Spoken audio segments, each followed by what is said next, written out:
বিশ্বনবী বলেন এই দুনিয়ার বুকে সবচাইতে বেশি পরীক্ষা নেয় আল্লাহ নবীদের, তারপরে সিদ্দিকীনদের, তারপরে শুহাদাদের, তারপরে সালিহিনদের। দিনদারি বেশি, তার জীবনে পরীক্ষাও। আল্লাহ যারে পছন্দ করে বেশি, তার জীবনে পরীক্ষাও। নমরুদ বলল, ইব্রাহিম ঈমান ছেড়ে দাও, তাহলে জানে বেঁচে যাবা, নাইলে আগুনে ফেলবো। সাইয়েদনা ইব্রাহিমের এক কথা, জীবন যাবে কিন্তু ঈমান যাবে।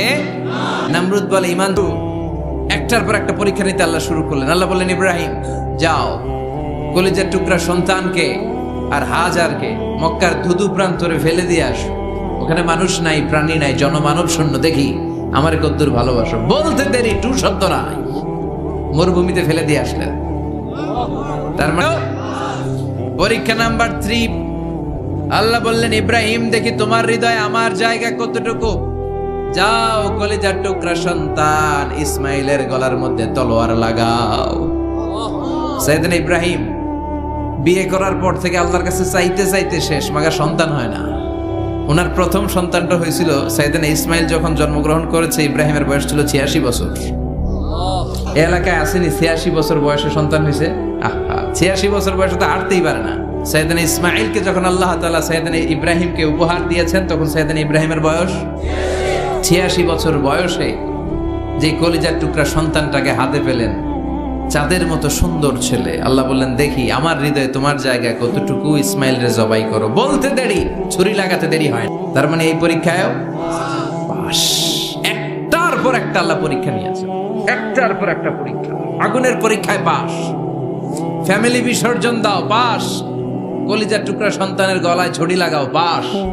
এবার আল্লাহ বললেন, এরপর তোমার বড় দায়িত্ব দিব, তোমাকে হজ প্রোগ্রামের এমডি বানাই দিলাম, ম্যানেজিং ডাইরেক্টর অফ হজ। সুবহানাল্লাহ কইবেন না? আল্লাহ বললেন, ইব্রাহিম বিশাল বড় কাফেলা বানাও, হজের আঞ্জাম দাও। সাইয়েদনা ইব্রাহিম বললেন, আল্লাহ দুদুমরু প্রান্তর, জনমানব শূন্য, মানুষ নাই, পাখি নাই, কেউ নাই, কিভাবে আমি হজের আঞ্জাম দেব? আল্লাহ বললেন, ইব্রাহিম হজ প্রোগ্রামের ম্যানেজারগিরি করতে চাইলে 3টা পেশা তোমাকে বেছে নিতে হবে। কয়টা? এই 3টা পেশা এর সমন্বয়ে তুমি হজের প্রোগ্রামের আঞ্জাম দিতে পারবে। পেশা নাম্বার 1, তোমার রাজমিস্ত্রির কাজ করতে হবে।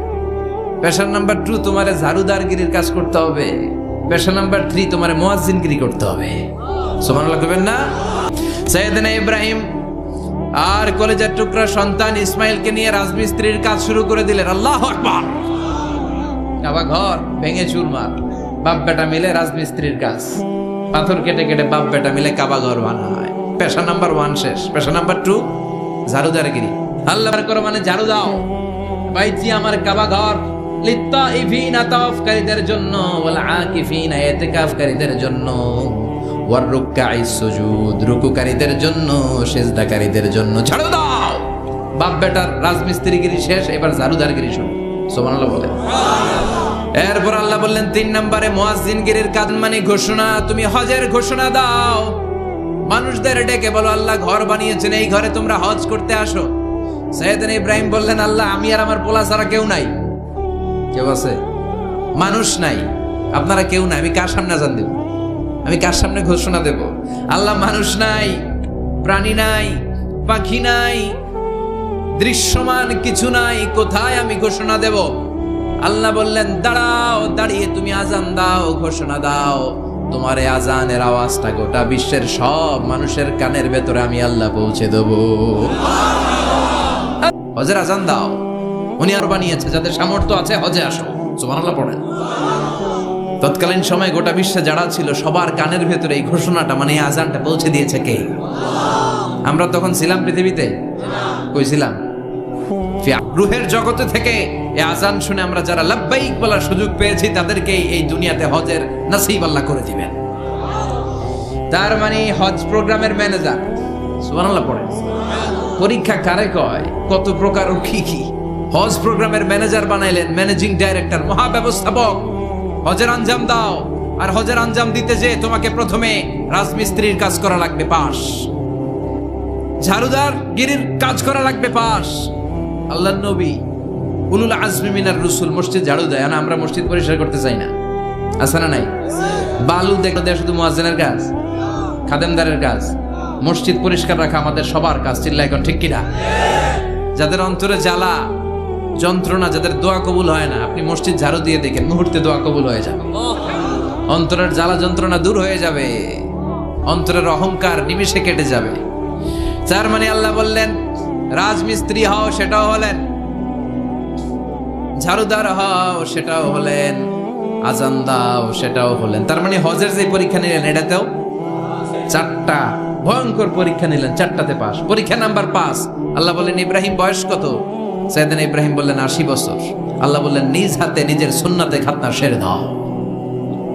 সহিহ বুখারীর বর্ণনা, ইখতাতানা সাইয়েদনা ইব্রাহিম আলাইহিস সালাম ওয়া হুয়া ইবনু 80 সানা বিল কাদুম। বুখারীর বর্ণনা, 80 বছর বয়সে কুঠার দিয়ে লজ্জাস্থানের সামনের চামড়াটা কেটে নিজ হাতে নিজের সুন্নাতে খাতনা সেরেছে। এমনি এমনি আল্লাহর প্রিয় হন নাই, এমনি এমনি গোটা বিশ্বের মানুষদের লিডার হন নাই। পরীক্ষার পর পরীক্ষা দিয়ে তিনি আল্লাহর সম্মানের চেয়ারে আসীন হয়েছেন। চিল্লায় বলেন ঠিক কিনা?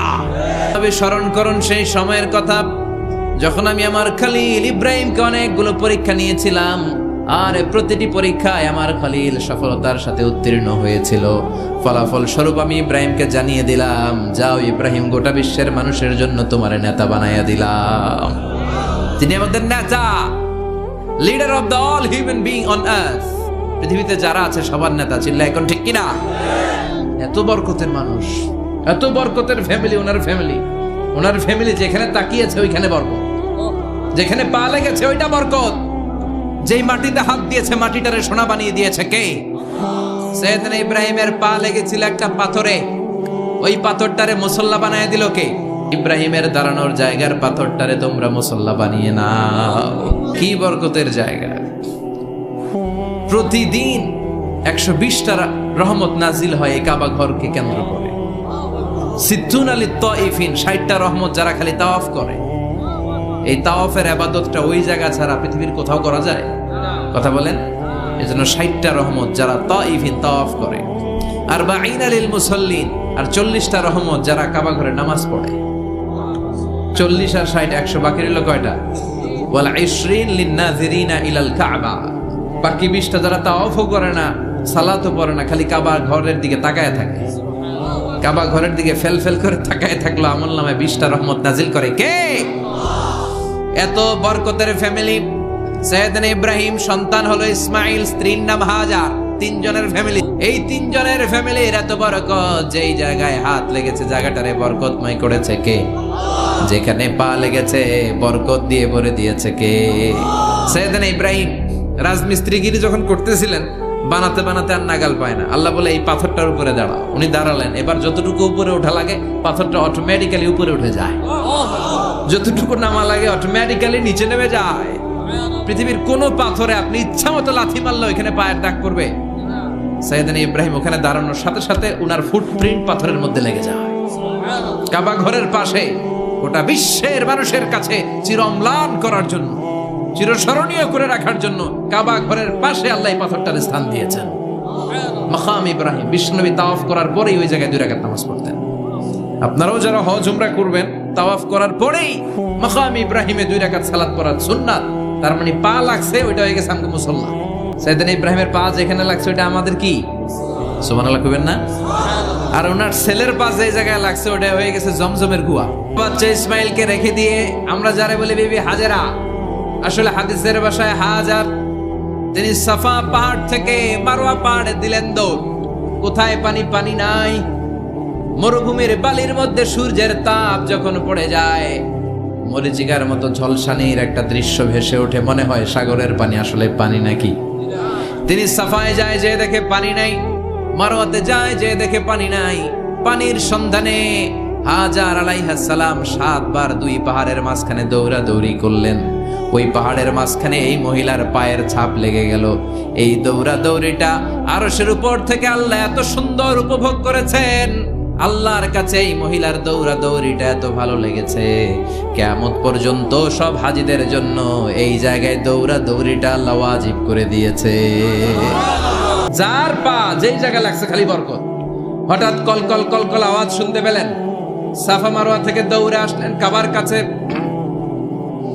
এসে দেখলেন ফেলে রাখা দুধের বাচ্চা ইসমাইলের পায়ের ধাক্কায় জমিন থেকে পানি বের হতে শুরু করেছে। কলকল কলকল আওয়াজ। ওনারা আরবি ভাষা জানতেন না। সাইয়েদনা ইব্রাহিম, ইসমাইল, হাজার এরা সুরিয়ানি ভাষার মানুষ ছিলেন।